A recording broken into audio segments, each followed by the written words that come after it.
میرا نام حیا ہے۔ میری عمر اس وقت 30 سال ہے، لیکن آج میں آپ کے ساتھ اپنی زندگی کا جو پہلو سامنے رکھوں گی وہ اس وقت کی بات ہے جب میں 18 سال کی تھی۔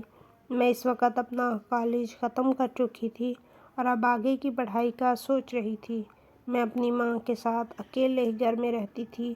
میری ماں لوگوں کے کپڑے سلائی کر کے مجھے پڑھاتی تھی۔ اگر میں اپنے باپ کی بات کروں تو میرا باپ اس وقت سے جوا کھیلتا تھا جب میں 5ویں جماعت میں تھی۔ رات کو نشے سے دھت گھر میں داخل ہوتا، پھر ساری رات مجھے اپنی ماں کی درد بھری چیخیں سنائی دیتی تھیں۔ کچھ عرصے کے بعد ہی میرا باپ نشے کی حالت میں میری ماں کو سکون میں چھوڑ کر اس دنیا سے چلا گیا، اور میں شاید پہلی بیٹی تھی جس نے اپنے باپ کی موت کا جشن منایا ہوگا۔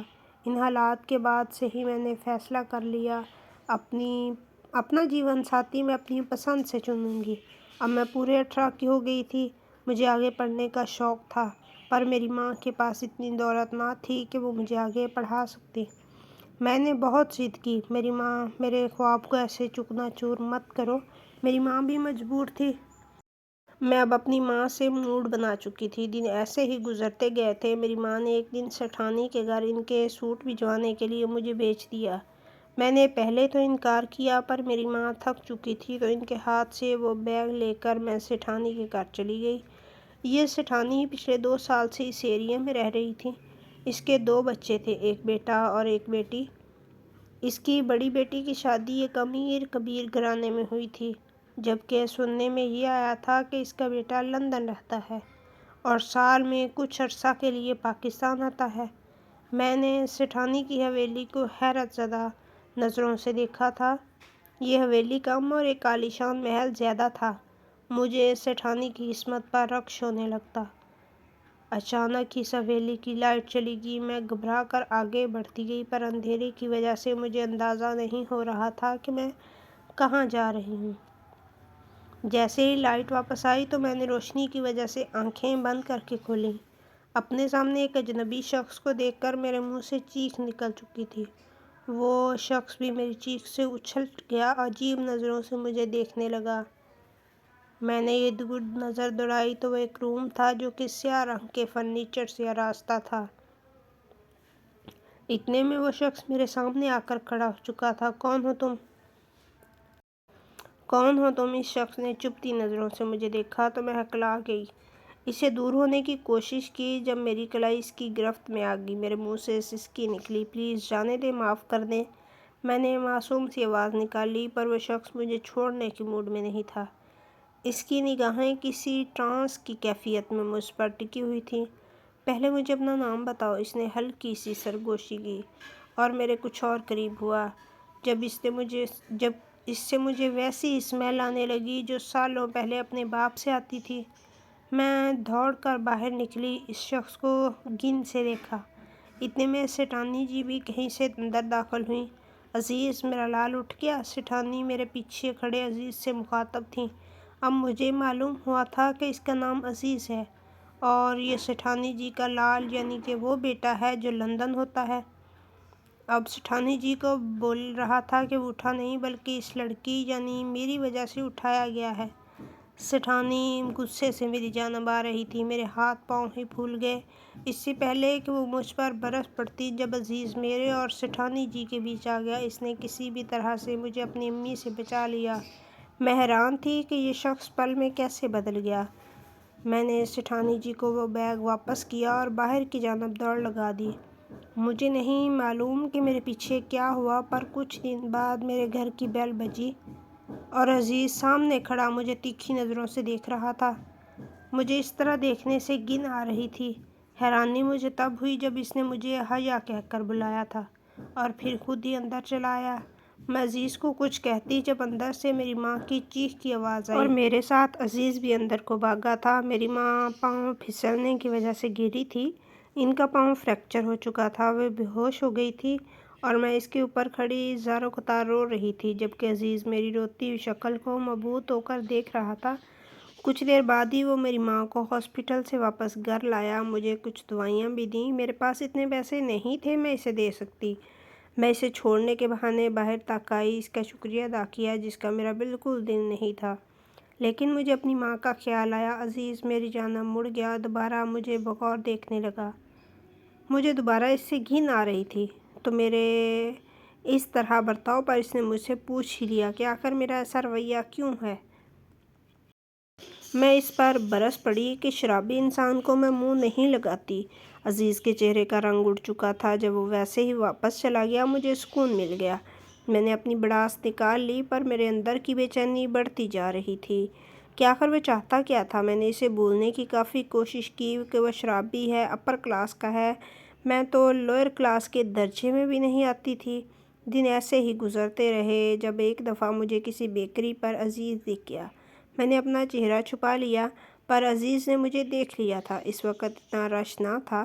جب اس نے میرا ہاتھ تھام کر میرے چہرے سے نقاب ہٹایا، کہنے لگا کہ حیا تمہیں میں 1000 پردوں میں بھی پہچان لوں، پھر یہ باریک سا نقاب کس گمان کا ہے؟ میں اس کے جذباتی پن سے سن ہو گئی، میری سانسیں پھول چکی تھیں، دل کی دھڑکنیں انتشار پیدا کر رہی تھیں، جنہیں میں نے عزیز پر شرابی کا ٹیگ لگا کر سلا دیا، لیکن میرے ذہن میں عزیز کا وہی جنون گردش کرتا تھا۔ کچھ دن بے سکونی کے گزرتے گئے، آہستہ آہستہ میں عزیز کو بھولنے لگی، لیکن اچانک سے دوبارہ ایک دفعہ وہ میرے گھر کے دروازے کے باہر کھڑا تھا۔ اپنی چمکیلی آنکھوں کو چشمے میں چھپائے، نہ جانے وہ مجھے کس جذبات کے تحت دیکھ رہا تھا۔ اس چشمے نے یہ بھی چھپا دیا تھا، مجھے تجسس ہونے لگا، پر وہ مجھ سے ہم کلام نہ ہوا اور میرے ساتھ سے ہوتے ہوئے اندر چلا گیا۔ میری ماں کو وہ بھا چکا تھا۔ میری ماں اس کے آتے ہی کچن میں چلی جاتی۔ مجھے کفت سی ہوتی تھی کہ اس شرابی کے لیے میری ماں اتنے جتن کیوں کرتی ہے۔ میرا یہ مسئلہ عزیز نے میرے چہرے سے پڑھ لیا تھا، لیکن وہ ٹس سے مس نہ ہوا، میری بھولی ماں کی کمپنی انجوائے کر رہا تھا۔ جیسے ہی وہ واپس گیا تو میری ماں نے مجھے بتایا کہ میرا ایڈمیشن شہر کی سب سے اچھی یونیورسٹی میں ہوا ہے۔ میں تو اس خبر پر چونک ہی گئی کہ یہ سب تو میں نے خواب میں بھی نہیں سوچا تھا۔ یہ بات میرے لیے خوشی کا باعث تو بنی، پر یہ خوشی کچھ ہی پل کی تھی، کیونکہ اس کے پیچھے عزیز کا ہاتھ تھا۔ لیکن میری ماں عزیز کے اتنے گن گانے لگی تھی کہ مجھے یونیورسٹی بھیج کر ہی میری ماں نے دم لے لیا۔ مجھے سمجھ نہیں آتی تھی کہ وہ شخص مجھ سے کیا چاہتا تھا۔ میں نے اس ایڈمیشن کو اپنا نصیب سمجھا، اپنی پوری محنت سے پڑھائی کرنے لگی۔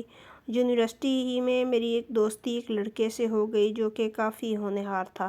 پہلی ملاقات میں ہی میرے دل کو بھا گیا، میں اس کے ساتھ کافی اٹیچ ہو گئی، لیکن میں اس بات سے انجان تھی کہ میری یہ اٹیچمنٹ کسی کو زہر لگ رہی تھی۔ میرا ایک سیمسٹر مکمل ہوا، میں نے اپنے شعبے میں ٹاپ کیا، میں بہت خوش تھی، میری خوشی میں خوش تھا۔ انہی دنوں اس نے مجھ سے اظہار محبت کیا۔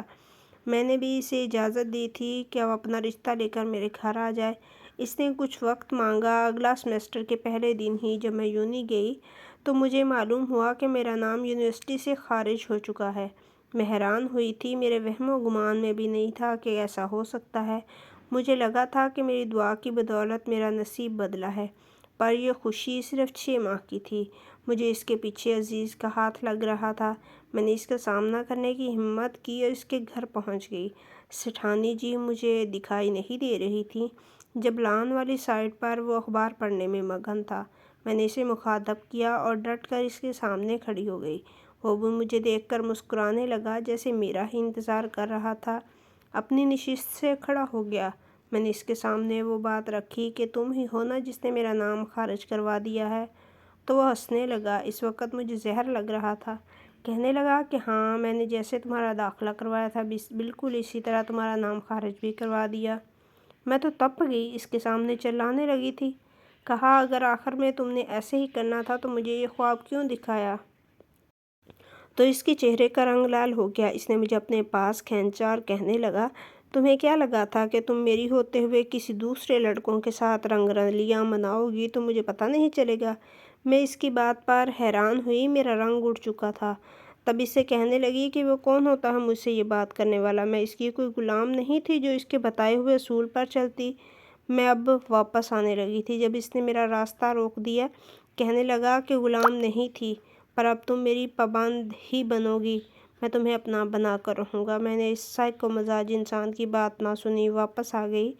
میرے دن اب گھر پر ہی گزرتے تھے۔ عاشر کے بارے میں سوچنے لگی تھی، نہ جانے وہ میرے بارے میں کیا سوچتا ہوگا کہ میں نے اسے دھوکہ دیا ہے۔ ایک وہی تھا جو میرا خیال رکھتا تھا۔ ایک دن میں اپنی امی کا ہاتھ پھٹا رہی تھی جب عاشر میرے گھر پر آ گیا۔ اس نے میرے گھر کا دروازہ بجایا تو امی نے کھولا۔ وہ عاشر کو دیکھ کر حیران رہ گئیں اور مجھے عجیب نظروں سے دیکھنے لگیں۔ میں نے امی کو سمجھایا، امی یہ عاشر ہے، میرا یونیورسٹی فیلو، پلیز آپ ایسا ویسا مت سوچیں، تو وہ بھی سنبھل گئیں۔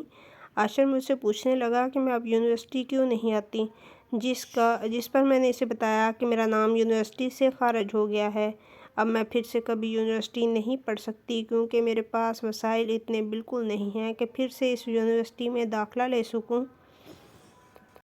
عاشر نے مجھے دلاسا دلایا اور کہنے لگا وہ مجھے داخلہ دلوا دے گا، میں اپنی پڑھائی جاری رکھ سکوں گی۔ میں تو خوشی سے کھل گئی۔ میں نے عاشر کا شکریہ ادا کیا۔ کہنے لگا کہ وہ مجھ سے محبت کرتا ہے، اگر اتنا چھوٹا سا کام بھی کر دے گا تو اس سے محبت زیادہ ہو جائے گی۔ میں عاشر کے اظہار محبت سے ایک بار شرما گئی۔ اس طرح عاشر میرے دل میں اپنی جگہ مضبوط بنا چکا تھا۔ کچھ دن کے بعد میرا پھر یونیورسٹی میں داخلہ ہو گیا۔ اس بار کے داخلے سے میں زیادہ خوش تھی کیونکہ اب اس عزیز کا احسان بھی ختم ہو گیا تھا۔ میں عاشر کے ساتھ آزاد محسوس کرنے لگی۔ عاشر آئے دن میری تعریف کرتا۔ میری امی کو میرا یونی جانا بالکل پسند نہ تھا۔ وہ مجھ سے باتوں باتوں میں شادی کی بات کرنے لگ جاتی۔ میں انہیں ٹال دیتی کہ ابھی میں نے زندگی میں بہت کچھ کرنا ہے۔ اصل بات تو یہ تھی عاشر ابھی رشتہ نہیں لے کر آ سکتا تھا۔ میری امی بھی چپ ہو گئی۔ میں یونی اب آزاد ہو کر جاتی تھی، مجھے عزیز کا ڈر بھی نہیں ہوتا تھا اور عاشر ہی مجھے چھوڑ کر اور یونی سے گھر لے کر جاتا تھا۔ اس کے پاس ایک عدد بائک تھی۔ ایک دفعہ میں اسی بائک پر سوار تھی جب عاشر مجھے یونیورسٹی سے گھر لے جا رہا تھا۔ سامنے سے کار آئی۔ عاشر سے بائک سنبھالنا مشکل ہو گیا۔ بائک گر گئی، اس کے ساتھ عاشر کو بری طرح چوٹ لگ گئی۔ میں تو بچ گئی۔ مجھے اس کار سوار پر غصہ آیا تھا جو ہمارا حال پوچھنے بہر تک نہ آیا، پر جیسے ہی وہ کار میرے پاس سے گزری تو میں جان گئی اس میں سوار اور کوئی نہیں بلکہ عزیز ہے۔ میری سانسیں اتھل پتھل ہو گئی تھیں کیونکہ میری زندگی عزیز پھر سے خراب کر سکتا تھا، پر میں نے عاشر کو سہارا دیا، اسے پاس ایک کلینک لے کر گئی۔ ہم دونوں میرے گھر کے پاس تھے۔ میں اسے اپنے گھر ہی لے آئی۔ امی نے عاشر کی صحیح خدمت کی کیونکہ اسے ہلکی سی چوٹ لگی تھی۔ امی کو بھی عاشر پسند آ رہا تھا۔ کچھ دیر عاشر میرے ساتھ رہا، پھر وہ واپس اپنے گھر چلا گیا۔ اس کے گھر والے بھی میری امی کو جانتے تھے۔ ایک دن مجھے یونی سے چھٹی تھی۔ جب دروازہ بجا تو میں صفائی کر رہی تھی۔ میں رف سے حلیے میں دروازہ کھولنے گئی تو سامنے عزیز کا کالا چشمہ لگائے سیٹھ بن کر کھڑا تھا۔ میں اسے دیکھ کر جم گئی۔ وہ بھی مجھے عجیب نظروں سے گور رہا تھا۔ اس بار وہ پہلے سے زیادہ مغرور لگ رہا تھا۔ اس کی دولت اس کے چال چلن سے واضح ہوتی تھی۔ اس کی آنکھیں اس بار پھر سے چشمے کے پیچھے چھپی تھیں۔ مجھے اپنے حلیے کا اندازہ ہوا تو میں جھٹ سے اس کی نظروں سے اوجھل ہو گئی۔ میری امی نے عزیز کو دیکھا تو فوراً ہی پکڑ کر مہمان خانے کی جانب لے گئیں۔ میری امی اب اسے اس کی صحت کا پوچھ رہی تھی۔ عزیز اس وقت کسی شریف انسان سے کم نہیں لگ رہا تھا، جو کہ سراسر دکھاوا تھا۔ میرے دل کیا تھا کہ اس سے بائک کو ٹکر مارنے والا تذکرہ کروں، پر اپنی امی کا خیال کر کے چپ رہی۔ میری امی سیٹھانی کی عزت کرتی تھی، جبھی مجھے اسے برداشت کرنا ہوتا تھا۔ عزیز نے اپنی جیبوں سے پیسوں کی ایک کاپی نکالی، میری امی کے ہاتھ پر رکھی۔ میں بالکل شاک ہو گئی کیونکہ ایسا پہلے کبھی نہیں ہوا تھا۔ اس کے پیچھے یقیناً اس کا کوئی پلان ہوگا۔ میری امی اب اسے انکار کر رہی تھی کہ وہ اتنی زیادہ رقم بالکل نہیں لے سکتی، پر وہ زبردستی انہیں تھما رہا تھا۔ میری امی نے پیسے رکھ لیے اور اپنا کوٹ سنبھالتا کھڑا ہوا۔ جانے سے پہلے اس نے مجھے آنکھ ماری تھی جسے میں سمجھ نہ سکی، پر اتنا ضرور معلوم تھا کہ وہ ایک نئی چال چلنے والا ہے۔ مجھے بھی اب چوکنا رہنا تھا۔ میری امی اس کے جاتے ہی پیسوں کو گننے لگی۔ انہوں نے تو اپنی زندگی میں پہلی مرتبہ اتنے پیسے دیکھے تھے۔ مجھے کہنے لگی، جب اچھے ہیں بغیر کسی وجہ سے کون اتنے زیادہ پیسے دیتا ہے؟ میں نے ان کو کہا، وہ بالکل صحیح ہے، ہمیں سوچنا چاہیے بغیر کسی وجہ کے کون اتنے پیسے دے سکتا ہے، ضرور اس کے پیچھے کوئی وجہ ہوگی۔ تو میری امی مجھے ٹوکنے لگی، میں ہمیشہ برا ہی سوچتی ہوں، کبھی اچھا بھی سوچ لیا کروں۔ میں نے چند دن بعد عاشر سے بات کی، کب اپنے امی ابو کو لے کر آئے گا؟ اس بار اس نے یہی کہا، وہ نہیں چاہتا کہ تمہاری امی انکار کر دیں، پہلے اسٹیبل ہونا چاہتا ہوں۔ میں اس کی بات سمجھتی تھی، پر میرے اندر خوف تھا کہیں کچھ غلط نہ ہو جائے۔ اسی کشمکش میں کچھ دن گزرے۔ ایک دفعہ میں یونی سے جیسے ہی گھر آئی تو میری امی نے مجھے مٹھائی کھلائی اور پیار کرنے لگی۔ میں حیران ہوئی کہ امی کو کیا ہو گیا، شاید ان کی کوئی کمیٹی نکلی ہے جس وجہ سے خوش ہیں۔ پر میرے اتنے انکشاف کرنے پر وہ کہنے لگی ان کی کمیٹی نہیں بلکہ میری قسمت بدلنے والی ہے، کیونکہ وہ دن دور نہیں جب میں راج کروں گی۔ میں حیران تھی جب میری امی نے مجھے بتایا کہ میرا رشتہ پکا ہو گیا۔ میرے سر پر تو جیسے آسمان گر گیا۔ میں امی سے کہنے لگی کیسے ہو سکتا ہے یہ، عاشر تو ابھی رشتہ بھیجنے کے لیے تیار ہی نہ تھا۔ میری امی نے کہا کہ رشتہ عاشر کا نہیں بلکہ سیٹھانی جی کے بیٹے عزیز کا آیا ہے۔ آج خود سیٹھانی جی ہمارے گھر آئی تھی، انہوں نے اپنے بیٹے کے لیے میرا ہاتھ مانگا تھا۔ مجھے دھچکا لگا، کیسے ہو سکتا ہے؟ میں امی کو سمجھانے لگی کہ سیٹھانی جی اپنے بیٹے سے بہت پیار کرتی ہیں، وہ نہیں چاہیں گی کہ ان کی بہو ایک لوور مڈل کلاس ہو۔ پر میری امی کی آنکھوں پر دولت کی پٹی بن چکی تھی۔ وہ مجھ سے کہنے لگی اب تم کچھ نہیں بولو گی کیونکہ تمہارا رشتہ آنا بہت مشکل ہے، اور یہ میری خوش قسمتی ہے کہ مجھے اتنا اچھا رشتہ مل رہا ہے۔ عاشر میرا وقت برباد کر رہا ہے، وقت گزاری کرتا ہے، آخر میں مجھے دھوکہ دے گا۔ میری امی کی یہ باتیں سن کر میں پریشان ہو گئی، پر اب وہ مجھے قسمیں دینے لگی۔ میری شادی کی تاریخ پکی ہو گئی۔ 1 مہینے بعد نکاح ہو گیا، پر میں امی کی طرف ہی تھی۔ عزیز مجھ سے ملنے تک نہ آیا۔ سیٹھانی جی اب کوئی بھی موقع نہ چھوڑتی تھی، مجھے طعنہ دینے لگی تھی، میں نے ان کے بیٹے کو پھنسایا ہے، اب وہ اپنے بیٹے کو قابو میں کر کے مجھے برباد کر دیں گی۔ میں نے عزیز سے بات کرنے کا فیصلہ کر لیا، پر اس نے میری بات نہ سنی اور رخصتی پر زور دیا۔ مجھے کچھ دن بعد معلوم ہوا میری ساس اب عزیز کے یعنی اپنی بیٹی پر تعویذ کرنے لگی ہیں، جس کی وجہ سے وہ میرے نزدیک بھی نہیں آتا۔ کچھ دن بعد رخصت ہو کر اپنے سسرال چلی گئی۔ میری ساس نے مجھے میرا روم دکھایا، کہنے لگی آج سے میری بربادی کے دن شروع ہونے والے ہیں۔ میں اس روم میں جا کر بیڈ پر بیٹھ گئی۔ مجھے اب رہ رہ کر اپنے ساتھ ہوئی ناانصافی یاد آنے لگی۔ عاشر نے میری اتنے منتیں کی تھی کہ تھوڑا انتظار کر لوں، وہ سب ٹھیک کر دے گا، پر میری امی نے مجھے اپنی قسم دی تھی۔ میں مجبور ہو گئی۔ اس وقت ایک روایتی دلہن کی طرح عزیز کا انتظار کر رہی تھی۔ لال جوڑے میں سجی سنوری سیج میں بیٹھی تھی۔ جب عزیز روم میں آیا، مجھے عجیب نظروں سے دیکھ رہا تھا، کبھی مجھے دیکھ کر ہنستا، کبھی غور سے دیکھتا ہی رہتا۔ اس کی کیفیت دیکھ کر مجھے اندازہ ہو گیا کہ یہ کسی تعویذ کے زیر اثر ہے، تبھی ایسی حرکتیں کر رہا ہے، پر میں نے اسے کچھ نہ کہا۔ جب وہ میری چنری کھینچ کر دور ہٹا چکا تھا، مجھے کہنے لگا میں اس کے روم میں کیا کر رہی ہوں؟ میں تو اس بات پر حیران ہو گئی۔ جب اس نے مجھے کھینچ کر اپنے بیڈ سے نیچے اتارا، میں نے کہا ہوش کرو، میں تمہاری بیوی ہوں، رخصتی ہو کر تم آئی ہوں، تم کیا کر رہے ہو؟ وہ بار بار اپنے سر کو تھام رہا تھا، اپنی آنکھوں سے ارد گرد حقارت سے دیکھ رہا تھا۔ میں نے اس کو یقین دلایا اور اسے جھنجھوڑا کہ وہ ہوش میں آئے، جب اس نے مجھے دور دھکیل دیا اور کہنے لگا تم جیسی غریب لڑکی میری بیوی نہیں بن سکتی۔ یہی کہہ کر اس نے مجھے طلاق دے دی۔ مجھے اپنے کان پر یقین نہیں آ رہا تھا کہ شادی کی پہلی رات اس نے مجھے طلاق دے دی۔ میں اس کے گھر سے باہر نکل چکی تھی۔ مجھے معلوم تھا یہ سب اس نے ہوش کھو کر کہا ہے اور کل کو وہ دوبارہ ہوش میں آ جائے گا، پر اب میں اور ذلیل نہیں ہو سکتی تھی۔ اپنی امی کے پاس واپس چلی گئی۔ کوئی بھی لڑکی اس موقع پر رونے لگتی، پر میرے آنسو بھی نہ گرے، کیونکہ اس سب میں میری کوئی غلطی نہ تھی۔ میری امی اس وقت مجھے اپنے گھر دیکھ کر حیران ہوئیں۔ جب میں نے انہیں سارا واقعہ سنایا تو پھوٹ پھوٹ کر رونے لگیں۔ میری امی تو صدمے سے بے ہوش ہو گئیں۔ ان کی طبیعت کچھ دن خراب رہی۔ کچھ دن کے بعد عزیز دوبارہ امی سے بات کرنے آیا، کہنے لگا وہ کسی سحر میں جکڑ گیا تھا، تبھی اس نے اسے طلاق دے دی۔ اب وہ میری امی کو دوبارہ بیوقوف بنا رہا تھا، پر اب میں اس کے جھانسے میں نہیں آنے والی تھی۔ مجھے کہنے لگا کہ میرا حلالہ کروائے گا، اس کے بعد مجھ سے دوبارہ شادی کرے گا۔ میری امی بھی تیار ہو گئیں۔ اب نہ جانے اس نے میرا حلالہ کس سے کروانا تھا۔ میں نے اپنی امی کا اعتماد جیتنا تھا کہ میں کسی لڑکے پر یقین نہیں کر سکتی، کیونکہ بعد میں مجھے اس سے طلاق ہوگی یا نہیں اس کا اندازہ پہلے نہیں لگا سکتے۔ میری امی کے ذہن میں عاشر آیا تھا کہ تمہارا نکاح اس سے کروا لیتے ہیں اور بعد میں وہ تمہیں طلاق دے سکے گا، کیونکہ وہ جانتا ہے کہ عزیز کی بیوی ہو تم، اس لیے تمہیں ساری زندگی اپنے ساتھ نہیں رکھ سکتا۔ 6 ماہ گزر چکے تھے، عاشر کا نام و نشان نہیں تھا۔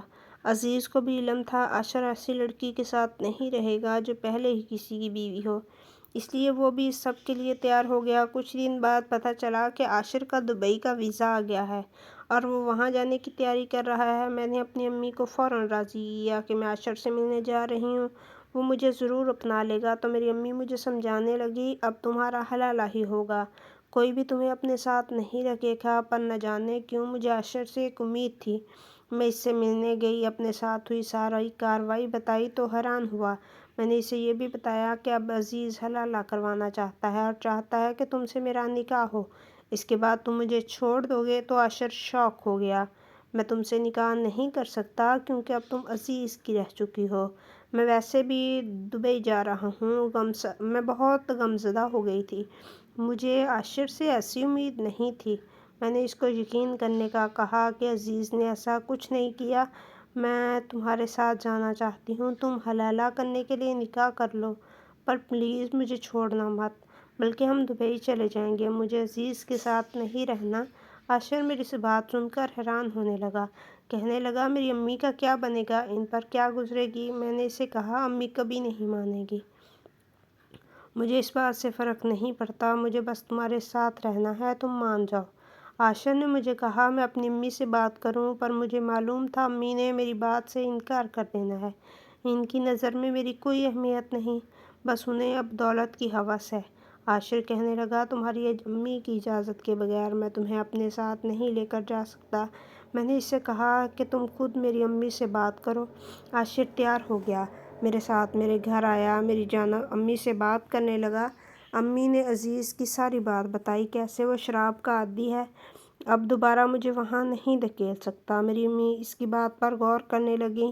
عاشر نے امی کو سمجھایا کہ دولت ہی سب کچھ نہیں ہوتی، آپ کی بیٹی سکون میں ہے یا نہیں، آپ کو اس بات کو سوچنا چاہیے۔ عاشر کی بات سے امی مان گئیں، پر ہم نے انہیں عزیز کے سامنے چپ رہنے کا کہا۔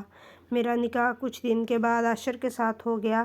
عاشر نے میرے ڈاکومنٹس لے کر میرا ویزا لگوانے کے لیے بھیج دیا۔ عزیز نے اپنی کوششیں شروع کر دیں، کسی طریقے سے عاشر سے میری طلاق کروا دے، پر ناکام رہا۔ کچھ دن کے بعد میرے سارے ڈاکومنٹ بن گئے۔ عاشر نے ہماری دبئی کی ٹکٹ کنفرم کروائی۔ میں نے اپنی امی کو اپنے دور کے رشتہ دار کے پاس بھیج دیا، کیونکہ مجھے عزیز پر شک تھا، وہ میری امی کو نقصان پہنچا سکتا تھا۔ کچھ دنوں کے بعد ہم دبئی جانا تھا ہم نے، جب مجھے پتہ چلا عزیز کا ایکسیڈنٹ ہوا ہے، جس کی وجہ سے اب ہسپتال ہے، اس کی دونوں ٹانگیں ناقص ہو چکی ہیں۔ مجھے برا لگا، پر میں کچھ نہیں کر سکتی تھی۔ عزیز مجھ سے محبت کرتا تھا، پر اس کی ماں اس کی محبت کے درمیان آ گئی، اس نے اپنے بیٹے کو خود اپنے ہاتھوں سے برباد کیا۔ اب اس کے پاس پچھتاوے کے علاوہ کچھ نہیں بچا۔